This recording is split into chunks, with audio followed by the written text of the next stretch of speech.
Secret Service now launching an investigation into the former FBI director, James Comey.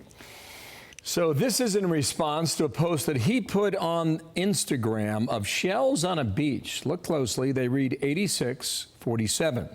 The White House says that amounts to putting a hit on President Trump.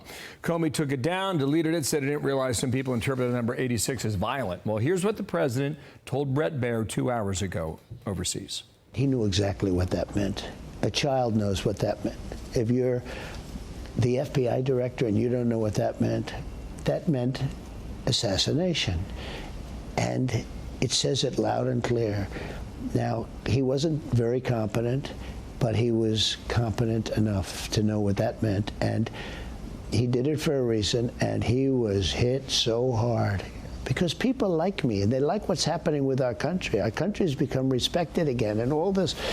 And he's calling for the assassination of the president. Hey, so I want to bring in Congressman Jim Jordan, Republican out of Ohio, chairman of the House Judiciary Committee. And sir, welcome to our coverage here today. Good morning to you. What did you make of this? Well, I think it's Jim Comey trying to get attention. I think President Trump's exactly right. I think James Comey knew what he was doing, knew what it meant. But I think he's trying to, Bill, I've probably been involved in more depositions, more transcribed interviews than just about anyone in Congress over the last several years. And I don't remember anyone as arrogant as Comey when we deposed him. He's in the Clapper-Brennan category. I think this is him trying to get attention. I don't think it worked so well for him because I think the country saw what this was about and said this is ridiculous. He took it down. Now, I don't even know, did he say this was already there or he arranged the shells and the rocks in that formation? I think it's a little unclear about that. Yeah. The impression was given that he stumbled upon it during a beach walk. But I think officials are out there asking him some questions as of last night. We'll see what comes of that. Yeah. He did say this online. I did not realize some folks associate those numbers with violence. In what world does that fly? I mean, I don't think it does. The idea that he may have stumbled on this and someone else arranged it and he took a picture of it and posted it, I find that a little hard to believe as well. Maybe that happened. What I do know is Secretary Noem's investigating, the Secret Service are investigating, and I think Kash Patella said he'll leave it there right now, and then we'll see what happens. But what I do know is when we deposed Comey, what he was like.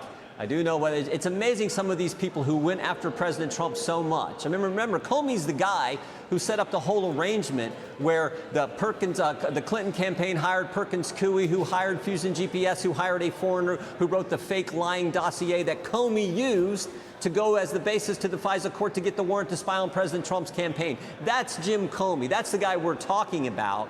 And when we depose him, all I remember is the arrogance, the sanctimoniousness of this guy, or, just that's what I remember. Okay. Let me ask you about another topic. You are looking into allegations that COVID delayed the release of the vaccine in 2020.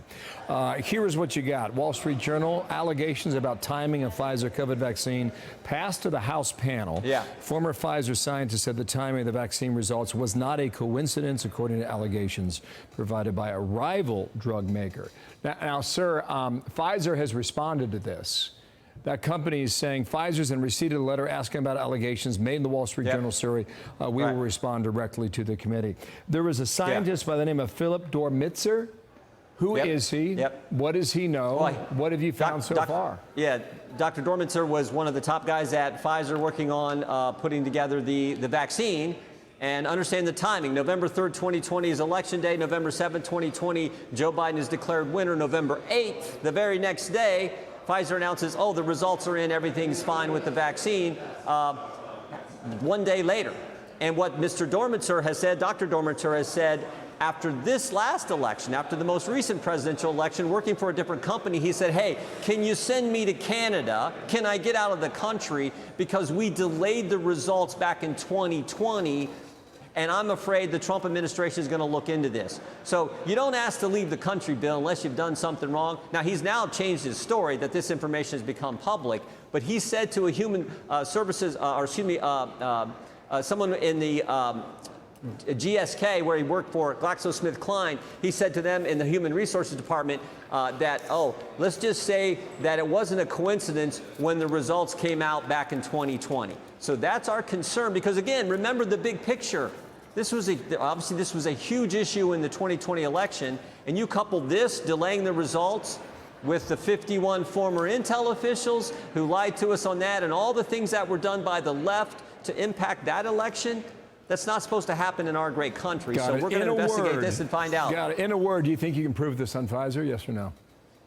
Say it again, Bruce. Or Bill, I'm sorry. Can you prove this?